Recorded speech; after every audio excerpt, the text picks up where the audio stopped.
হ্যাঁ, কি সমস্যা? স্যার, আমার হাজবেন্ডের খুব মাথায় ব্যথা। তা ব্যথা কি সবসময় হয় না মাঝে মধ্যে হয়? না, উনি যখন বাড়িতে থাকে তখনই হয়। আপনি কতবার বাপের বাড়ি যান বছরে? ওই 1 থেকে 2 বার।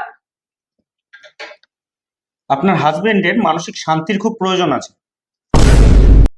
আপনাকে প্রত্যেক মাসে 15 দিন পর পর বাপের বাড়ি যেতে হবে, আর 7 দিন করে থেকে আসতে হবে। আর বাড়িতে যদি হাজবেন্ডের শালি থাকে, তাহলে তাকে মাসে একবার করে হলেও বাড়িতে নিয়ে আসতে হবে। আর হাজবেন্ডের যদি বন্ধু বান্ধব থাকে, তাদের সাথে মাসে 2বার করে বাড়িতে পার্টি করতে দিতে হবে। এরকম ভাবে আপনি 7 দিন বা 1 মাস মতো দেখবেন। যদি দেখেন সব ঠিক আছে, তাহলে খুব ভালো। আর যদি না হয়, তাহলে আমি একটা এক্সট্রা ডোজ লিখে দিচ্ছি, একটা পাওয়ারফুল ঘুমের ওষুধ লিখে দিচ্ছি।